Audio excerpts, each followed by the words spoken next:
demander les mentions légales et puis après mon avocat fera ce qu'il aura à faire et puis c'est simple. Donc bi nit kooku noonu demee bind ne oui da nga dem déclarer ni que da nga feebar que da nga bëgg arrêter ce qui n'est absolument pas du tout le cas da nga dem déclarer ni que da nga feebar que da nga bëgg arrêter looloo tax maison de production bi ne la amul problème mën nga arrêter ce contrat loo xamante ne lépp ay fene kese la c'est du mytho c'est des mensonges cette personne a menti et je le dis ici peu importe na dem plainte ji elle a menti et j'ai bien démontré qu'elle a menti quand je suis partie à la police parce que moi j'ai montré les preuves j'ai des preuves comme je l'ai dit j'ai des preuves donc nit ki dem finalement taxaw wax bi mu demee elle a sorti un contrat de travail de Marodi ne waa Marodi lay liggéeyee I was like okay fine comme nii la demee on va laisser la justice gérer ça on va régler la justice tranquillement mais tu vas pas mentir sur mon dos en fait tu vas pas aller raconter des mythos sur mon dos tu vas pas aller dire devant tout le monde que man maa wax ni que dama bëgg bàyyi sama agent mu ngi ci live bi j'ai aucun intérêt à mentir pour quoi que ce soit si je ne voulais plus de ce travail là damay ne clairement ni que bëgguma liggéey bi dama bëgg arrêter dama bëgg bàyyi lii laa doon dem di wax mais il y avait une pression énorme sur ma tête il y avait une charge mentale énorme et tout léegi imaginer yow nit ki loolu noonu yëpp ça s'est passé ak yeneen yoo xamante ne du ma ko wax fii nii parce que c'est pas grave. Clause de confidentialité. Non, il y a pas de clause de confidentialité. Il y a pas de clause, il y a pas de. Il y a pas de clause de confidentialité. Il y a pas de clause de confidentialité de rien du tout. Mon contrat est terminé et tout. Contrat avec Djerna. Mais quand même, quand tu signes un contrat de prod, on te dit qu'il y a une clause de confidentialité d'une date limitée. Non, de clause de confidentialité, mais ça se limite juste en fait au scénario. Ok. On a le droit de filmer. Non. C'est simple, c'est tout. Dire non, il n'y a pas de clause de confidentialité par rapport à ce que j'ai le droit de dire ou pas. Et de toutes les manières, en fait, comme je l'ai dit plus tôt, je ne vais pas me mettre à parler sur les réseaux sociaux tout en sachant que nous sommes enregistrés ou nous sommes di wax. ci loo xamante ne ni ay fen la am benn sens. Demain, si on doit aller genre en justice et tout, moi j'ai toutes les preuves. J'ai toutes les preuves de ce que j'avance.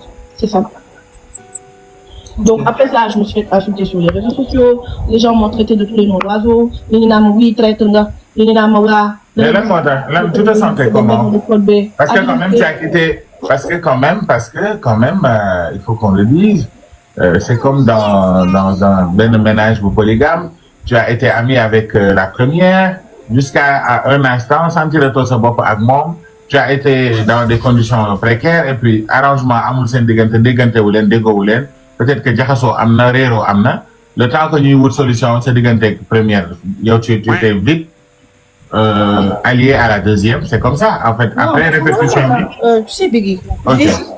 ñun acteurs yi actrices yi man je suis même pas actrice de profession boo bëggee dégg-dëgg je suis même pas. mais tu l'es devenue. Ouais, je le suis devenue à peu près. Mais boo bëggee dégg-dëgg je n'ai pas signé de contrat de confidentialité avec qui que ce soit.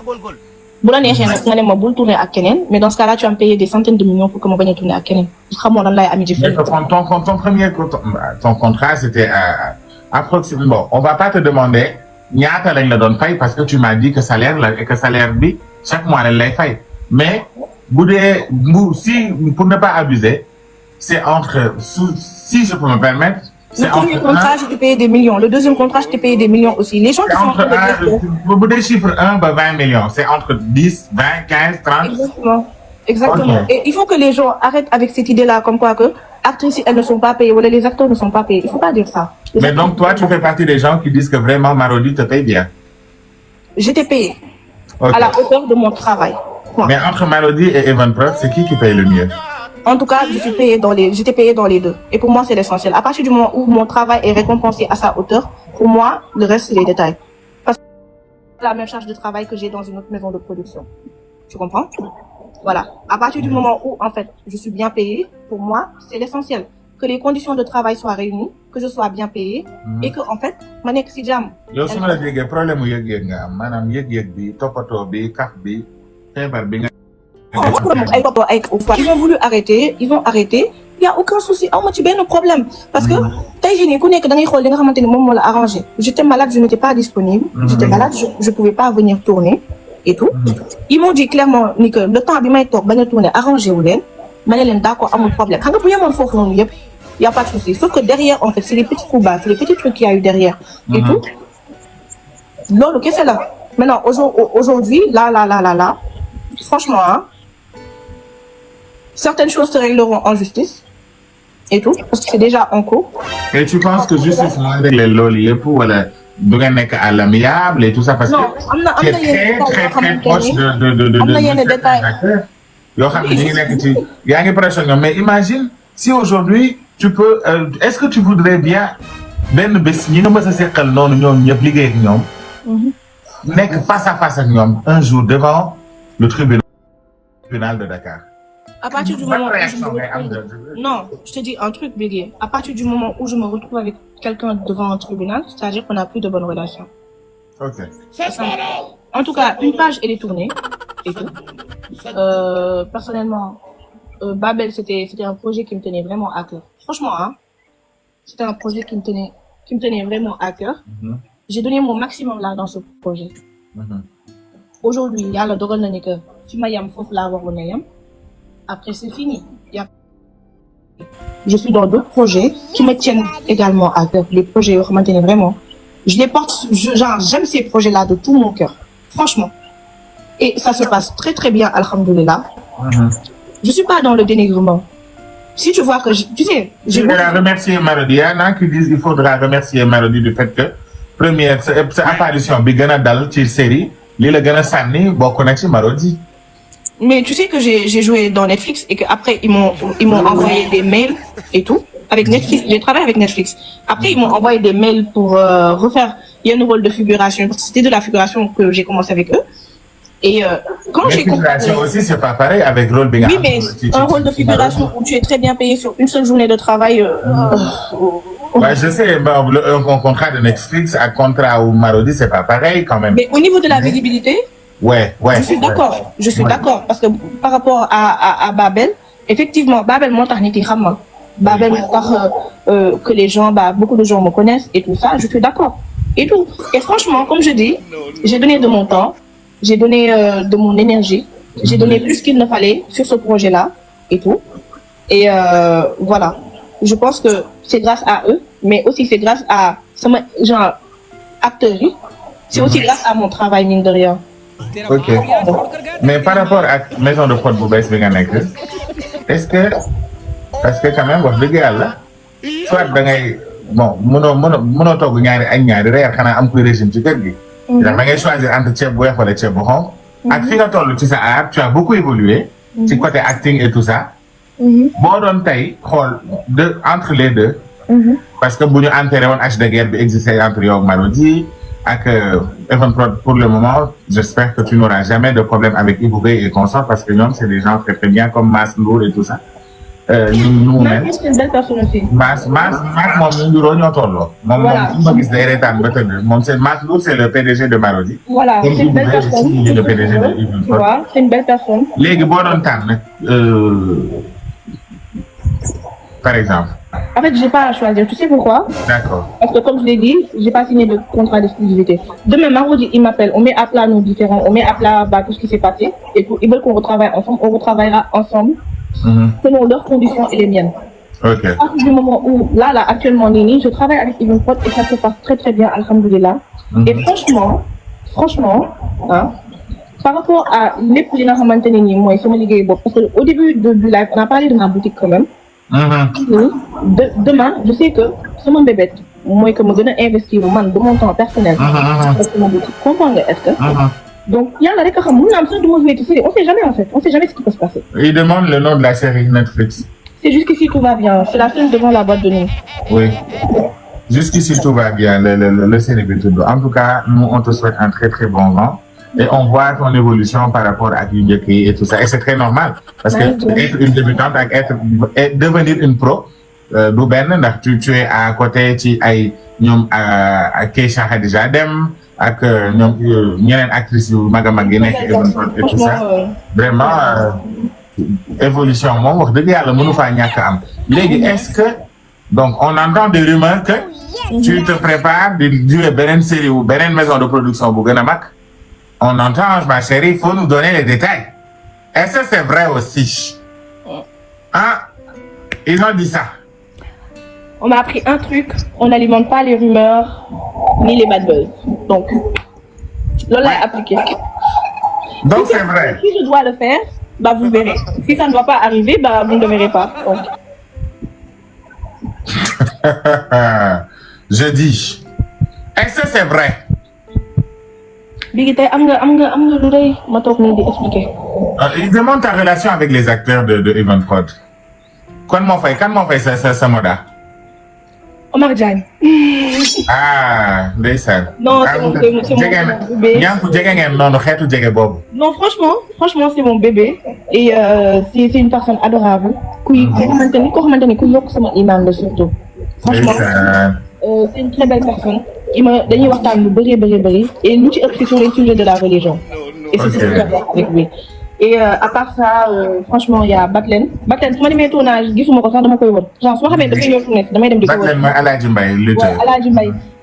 Je rigole beaucoup avec lui. C'est une personne sans façon, amul benn problème. Khadija, en fait, série bi ñëpp ñi fa nekk ñëpp ñi nekk ci émission. tey est-ce que boo doon gis mën nañoo toog benn jour rek gis ni que nga sëy ak benn acteur. Non. Jamais. Même si bu nekkee sugar daddy bi nga bëgg la. Jamais. Même si c'est le proprio de la marque de trop. Je ne me marierai jamais avec une personne célèbre. Je n'aime pas ça, hein.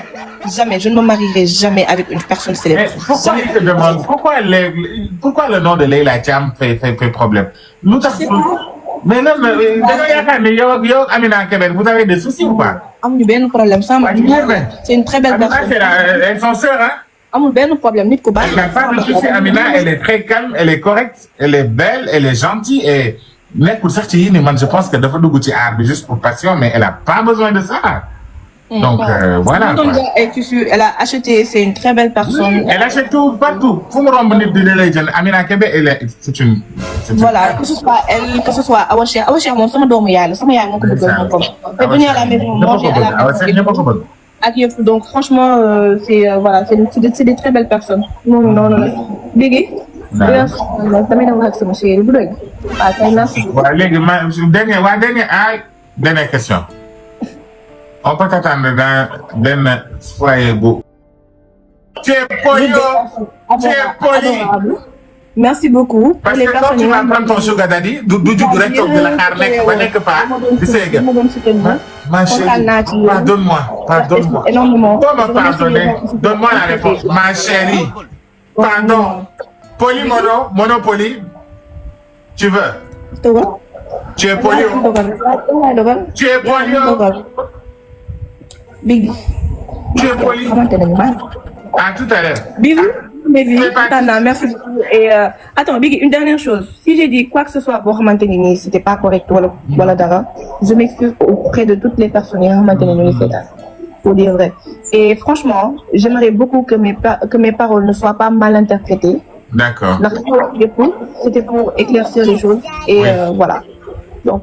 Parce que comme tu es une femme et tu as en quelque sorte reçu des commentaires yoo xamante ni peut-être que ça ne t'a pas plu comme noonu la amee ñoo xamante ni dañuy recevoir ay commentaires yoo xamante ni peut-être yow mën nga provoquer le fait que ñu leen di xas c'était vice versa et que ñoom mën nañ ko ñoom Asta groupe boobu noonu yëpp ñoom Asta ñoom Soda c'est des gentilles filles que je vois sur les réseaux à chaque fois qu'on dit du mal de moi elles me défendent te franchement elles sont pas obligées des fois dañuy nekk di leen saaga di leen wax ay wax yu ñaaw. La personne avec qui tu as eu des problèmes dernièrement celle qui a écrit les posts et tout c'est une personne mais elle est calme elle est trop bien je sais pas ban problème moo war a am yéen ñaar seen diggante sax parce que de nature yéen ñaar a ndiroo ay tubaab ngeen yéen ñaar ay tubaab ngeen.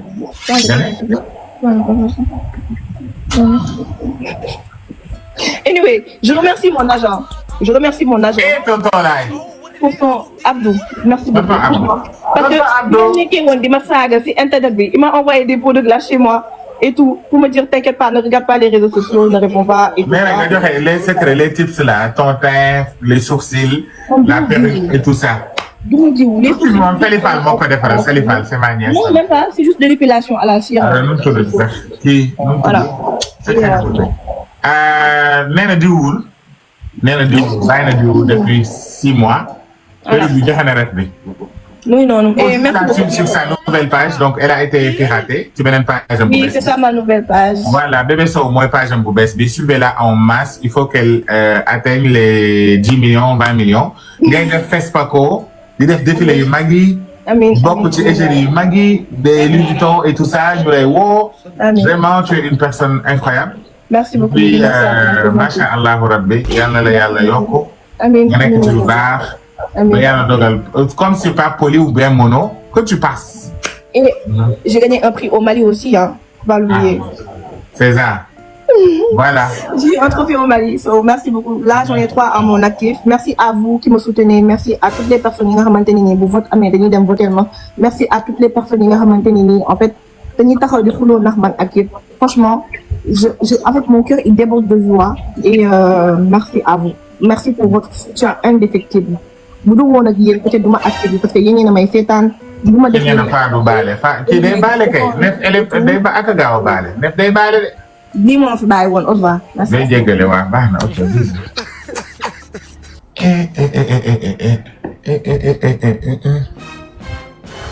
Ngeen baal la nag. D'accord. Merci. Da ngeen di dem nii. Da ngeen bëgg a dem. D'accord. Yéen a ko dàq de. Dafa am benn affaire bu ma fàtte woon doon ko bëgg laaj rek ngeen dàq ko mu daw dem yoonam. Tooñ ngeen ma. C'est tooñ nga ma. Je prends Mami ko. Mami.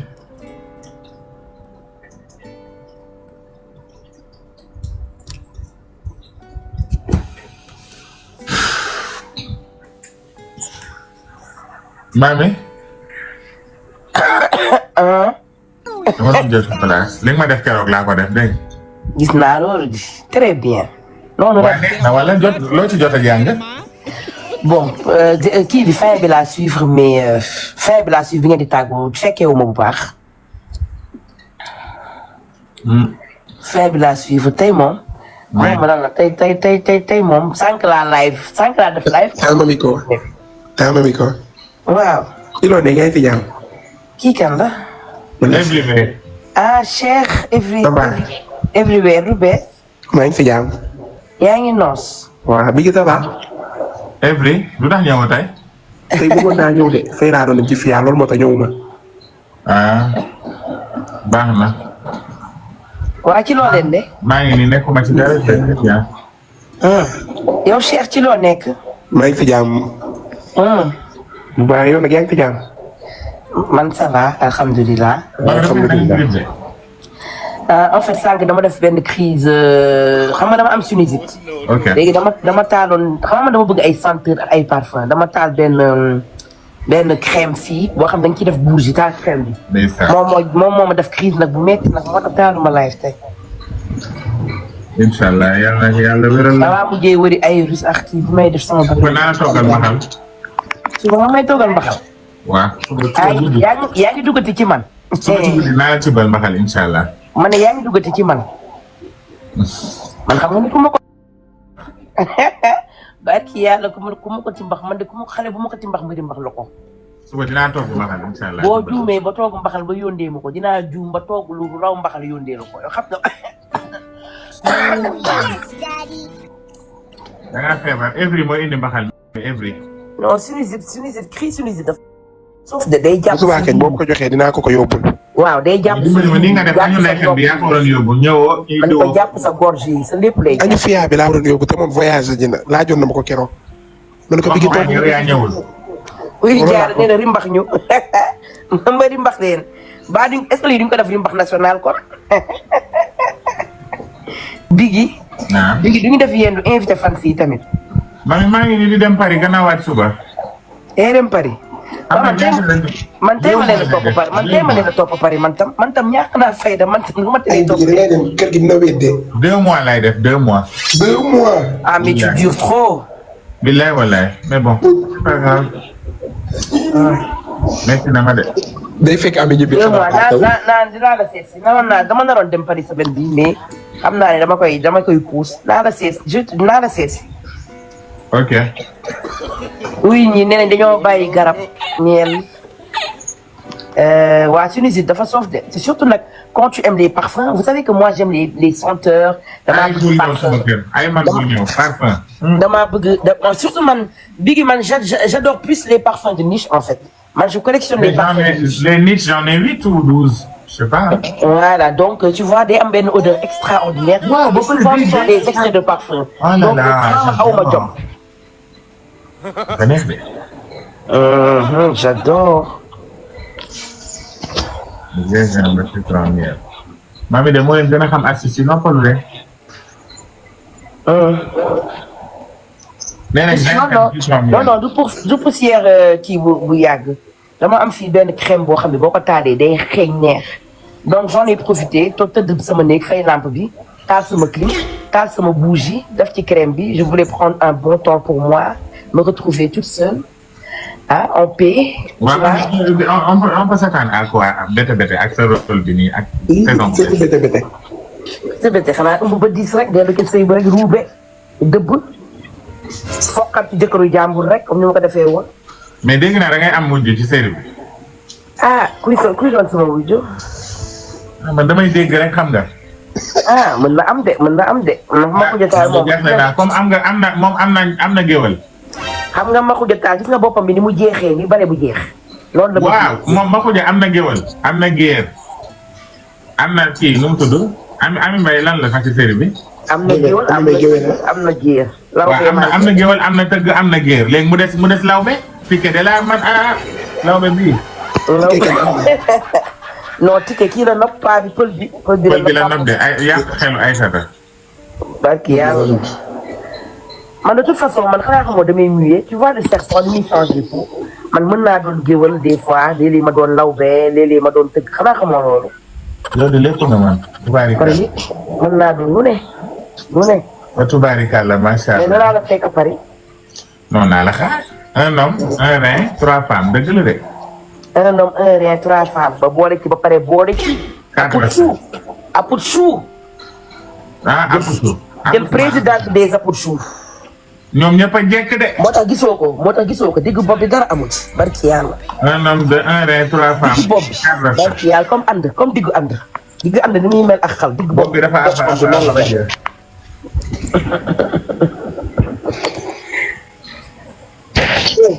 xale yi nee nañ balaa ngaa dem da nga leen defal añ national digg nag waroo woon dem ginnaaw suba xam nga da nga waroon xam naa ca mi yaa bëgg jëm waaye 2 mois dafa yàgg looy def 2 mois Paris ak sedd boobu. Mami Will Aramix nee na utilise les brumes pour ta chambre c'est moins agressif pour ton sinusite. Est-ce que tu as reçu les brumes de Aramix? Non, j'ai jamais reçu les brumes de Aramix. Aram yónneel ma Mami ay brumes s'il te plaît. Je connais pas trop Aramix. Dama koy dégg rek mais je la connais pas. En fait, elle c'est la meilleure. En fait, Aramix c'est Mami ko daal dafa chic. Man j'aime des bonnes choses mais sincèrement. Aram bëgg naa suba incha allah box bu toll ni man ci Mami ko.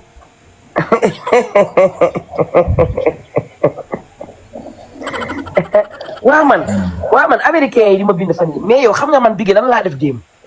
oui. xanaa ma toog rek ma toog rek topp live naar yooyu nga xam dañuy taal naan may ma fleur dinaa la ma may la $1000. Aram naa ko yónnee sa numéro ak adresse bi après. xam nga naar yooyu ngay seetaan ñu naan la may ma fleur $1000. ma topp ma nekk ca live ba rek live moom naar bu ma romb sànni la benn fleur nga may ma $1000 ñu naan 24 heures $1000 dugg sa téléphone man daal sànq ba léegi maa ngi xool sama solde TikTok gisuma naar yii billaay ñii ñooy mbaam.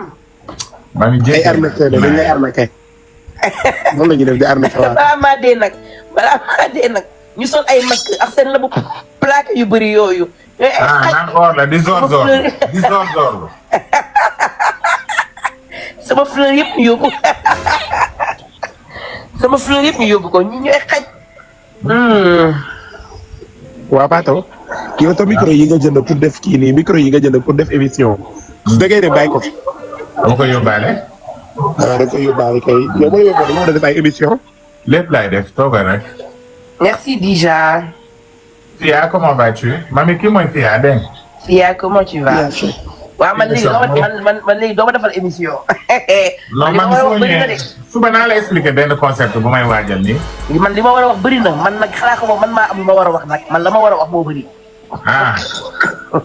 il faut nga wax. Fia comment vas-tu? yaa xam dafa am appel. dafa bind am appel. Mami elle est gentille billahi Mami elle est adorable. Mami mon frère si loo ne. maa ngi nii. ani sama domadaa bi yow. Cheikh waxu la domadaa bi nu mu def laaj ko mu ngi nii. Cheikh waxal.